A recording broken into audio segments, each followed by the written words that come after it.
Okay, so Stephen Kuhn, this is this gentleman right here, amazing guy, married, 2 kids. He lives in Budapest, Hungary. Budapest, Hungary for like the last 9 or 10 years. He was an Operation Desert Storm in the cavalry, MBA from Bradford University School of Business Management from Leeds in the UK.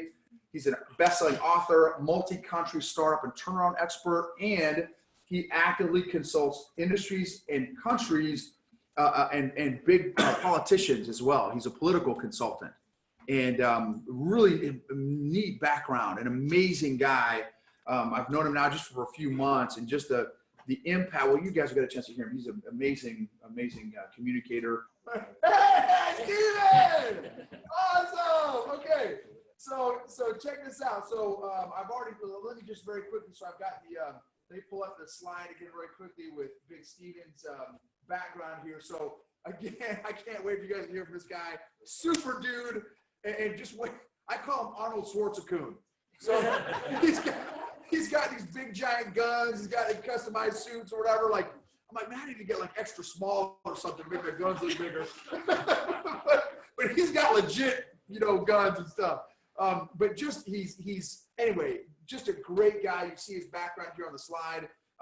But he is honestly, again, I've only known him for 3 months, and the amount of value that he adds to the number of people that he adds value to, it's his, I'll say it this way, his capacity is amazing. What's your capacity? Because, and again, Steven's capacity to add value to people, it is amazing. So anyway, thank you, Steven, so much for being willing to do this. Without further ado, let me turn it over to Big Stephen Kuhn. All right, thank you, Noble. It's an honor to be here. I didn't realize it was such a big ado. Wow, awesome. This is your house? Crazy, man. feeling quite modest here, I must say. So thank you for the introduction. It's awesome to be here. And yes, I am coming to you from Budapest, Hungary. It's currently 2100, and I just put the kids to bed. So here I am, full of attention for you. What I want to talk about today is a program that I came up with about 20 years ago, and I've been training it all through Europe on thousands of people, testing it, you could say. And I used to call it conscious leadership, but now I call it HIT. And it's based on HIT, which is honesty, integrity, and transparency. Now, honesty, integrity, and transparency is a buzzword. They're all buzzwords. Everyone uses them. Oh, yes, I'm honest. And of course, integrity is the basis of everything. But what does it really mean when you use it as a core principle for yourself? That means being honest with yourself in everything that you do. And that means also, if you have a deal, if you have a contract that you could fulfill, or you can make some quick money that might be on the shady side, you're honest with yourself and say, no, I won't do that. I won't compromise my integrity in order for the quick money. Now, that sounds easy to do, right? But when you're broke and you need the money, you have to, sometimes figure out what you do. Well, I promise you, if you stick to that integrity and you stick to that honesty and you're transparent with all your thoughts and all your beliefs and everything that you do with yourself, you will lead a better life to a higher path. Now, what this does for a person is it allows you to live without expectation. Now, we look at our life as a child, as a husband, as an employee, as an employer. We have expectations from everyone. Everyone has expectations from us. And we as individuals allow that to dictate our reality. So for instance, to give you an anecdote, I come home with flowers for my wife and I'm thinking, tonight's the night, right? And, and she's thinking, oh shit, he's thinking tonight's the night. Thank you, honey. So, look at the guys. I saw, right, exactly, right? So I'm thinking, yeah, and she's thinking, oh no, So it's already, we're battling and we don't even know it. And then I think, why isn't she as happy as I thought she would be? And she's thinking, oh, he notices that, so there's this conversation going on, but nobody's speaking, right? So the next thing you know, you're arguing over the toothpaste or over dinner or, something. And this is when you're following HIT, honesty, integrity, transparency, in every aspect of your life, you avoid that because you speak openly, honestly, and you say everything that you want to say transparently.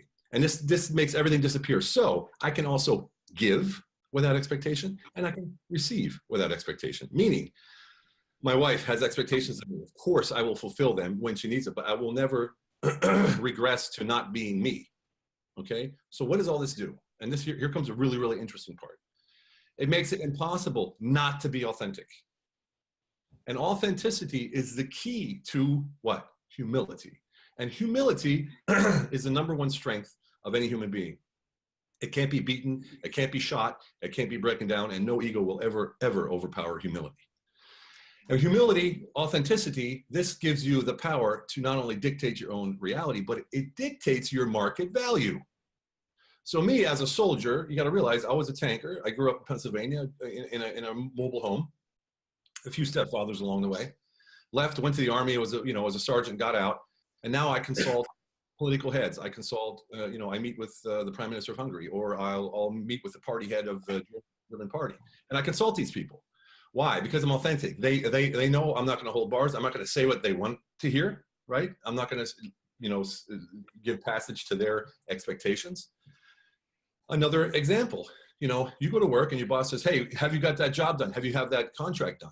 And you're thinking, okay, what can I say that'll make him happy and tell the truth at the same time?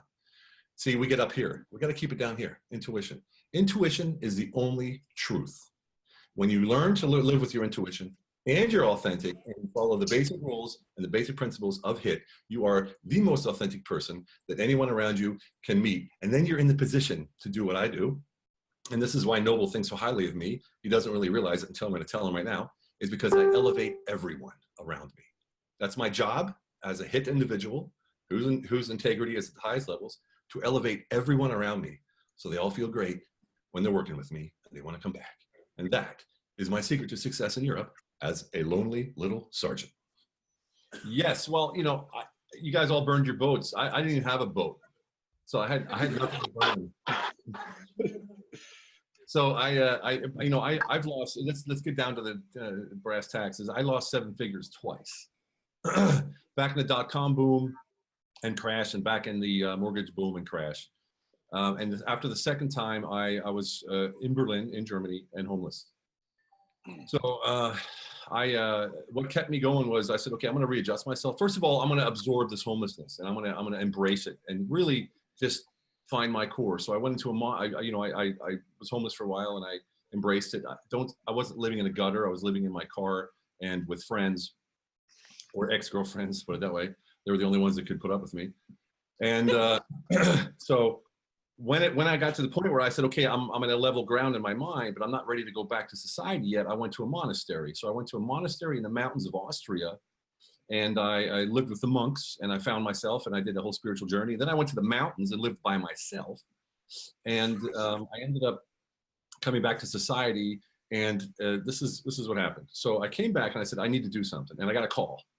And it said, hey, we got a job for you. I said, I'm never going back to the entrepreneur corporate life, because I was an entrepreneur, but I ran corporations.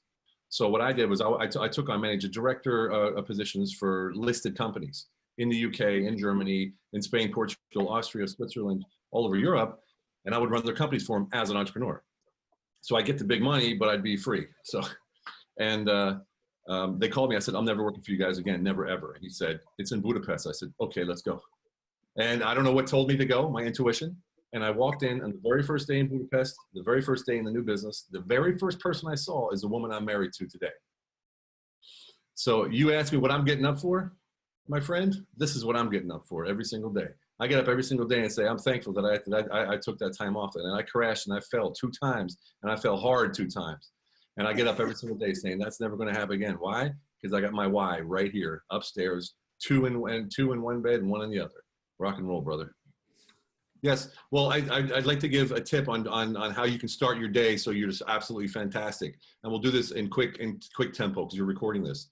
I look at 4 parts of my life: body, mind, relationships, and business. Body is nutrition and fitness. Mind is learning and spirituality.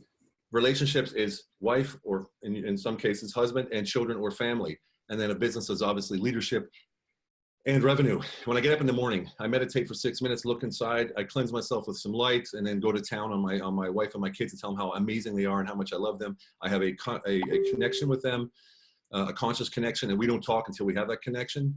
So that's the mind taken care of right there. Then I go to the gym, and the relationship taken care of right there. Then I go to the gym, work on my body, and while I'm working on my body, I'm learning because I'm listening to audiobooks. That's number 2. I come home, drink my green smoothie. So body and relationships are knocked out, right? And then we have the mind is also knocked out because I'm learning and I'm meditating. Then I have the business. So by 11 o'clock in the morning, 10:30 in the morning, I sit down and I knock my business out. So by 10 o'clock in the morning, I've touched all 4 parts of my life and they're even keel. And this is where ego comes in. This is how you stay humble. As long as everything's even, it's fine. But let's say, for instance, you're great in everything, but you're a little overweight. Whoop, that sucker drops down a little bit. What fills this gap between being even and balanced and not? Ego fills that gap. That's why it's key to stay balanced, and that's why it's key to work on all 4 areas every single day. It takes 6 to 12 minutes per part of your core principles, and you're good to go, and you stay balanced, and most importantly, you stay humble.